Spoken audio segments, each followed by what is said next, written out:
Regardez ici comment configurer le serveur SMTP pour un serveur WordPress qui n'aurait pas de serveur SMTP, donc qui ne peut pas envoyer de mail.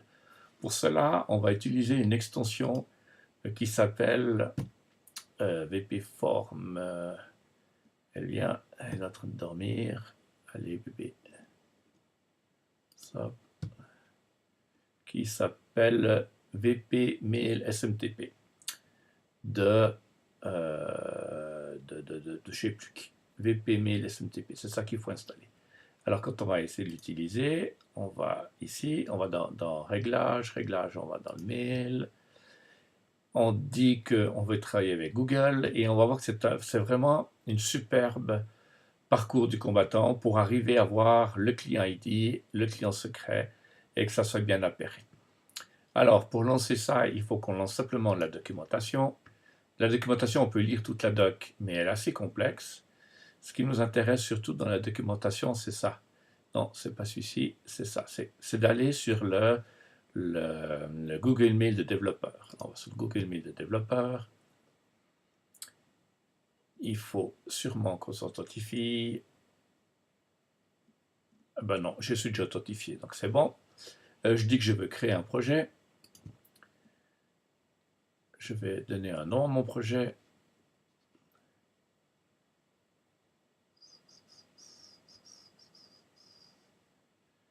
Oh là là.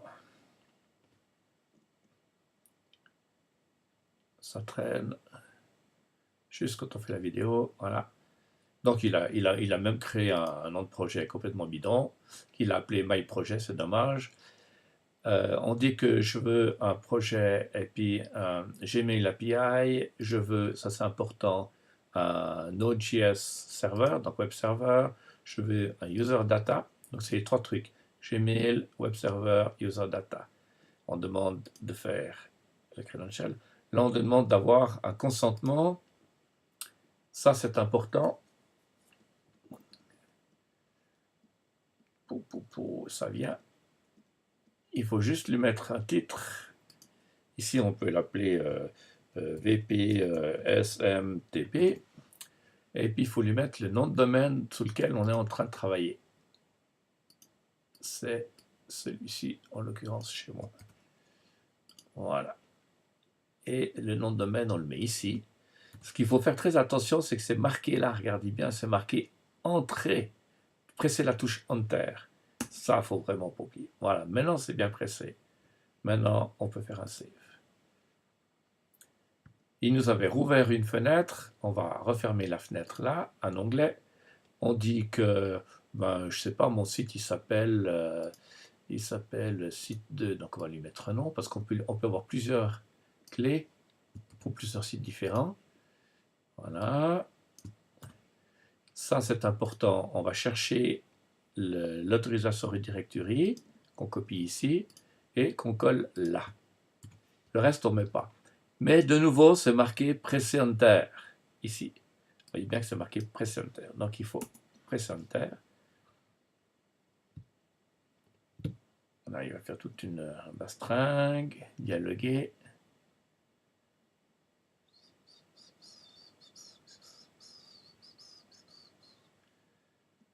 Ça vient, ça vient. Ça traîne vraiment. Avant, ça allait nettement plus vite. Mais je ne sais pas pourquoi ça traîne.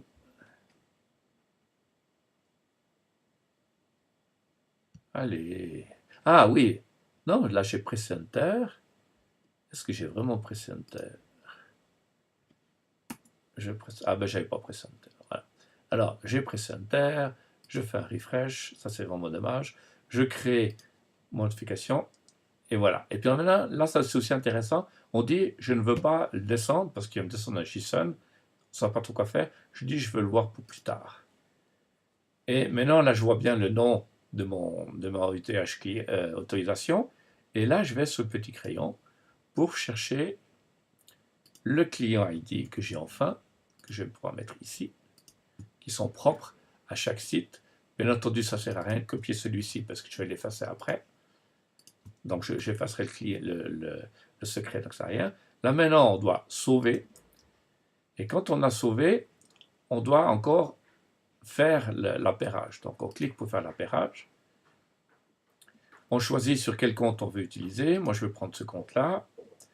Comme je ne suis pas en HTTPS avec mon serveur, il y a Firefox qui coince, donc on va dans paramètres avancés. On dit oui, oui, oui, accès dans non sécurisé. J'autorise ZuzuVPML à en fait driver mon Gmail. J'autorise. Je lui dis oui. Et maintenant, si on a bien fait, on voit qu'on a un bouton rouge. Ça veut dire que notre compte est appairé.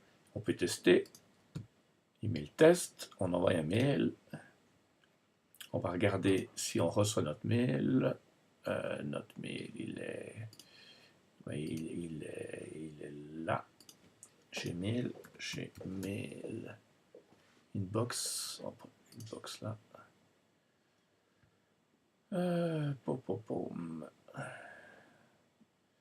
Et bravo, vous avez réussi à envoyer un mail. Ça vient depuis le site 2. Voilà, donc c'était tout simple. Ce qui est vraiment important, c'est les 2 fois enter. Une fois enter, quand on est dans le consent screen, et une fois enter quand on est dans le crédential. Maintenant, je peux faire une deuxième clé, un deuxième ID, avec mon même nom de projet. En fait, je peux avoir plusieurs projets, mais ça ne sert à rien, il suffit d'en avoir qu'un seul. Je peux avoir un seul projet, faire plusieurs clés, et je dois chaque fois ajouter, si je fais des clés pour des sites différents, par exemple, je dois chaque fois ajouter ici le nom de domaine qui va être autorisé. Donc, je dois mettre toujours mon nom de domaine. Donc, si j'ai un tototutu.com, ben, je remets tototutu.com là-dedans. Maintenant, c'est aussi intéressant, c'est embêtant, mon projet, il s'appelle mon projet, et c'est pas joli mon projet. Alors, il y a un petit truc, on va dans les 3 petits points ici, puis on va dans projet setting. Et dans projet setting, on a un truc qui s'appelle ici, voilà. Et puis là, je peux l'appeler WordPress SMTP, par exemple. Je sauve. Success, voilà. Et puis maintenant, je sais que je peux utiliser VPSMTP pour envoyer des mails pour d'autres sites. Voilà, ça c'était pas facile, un gros boulot.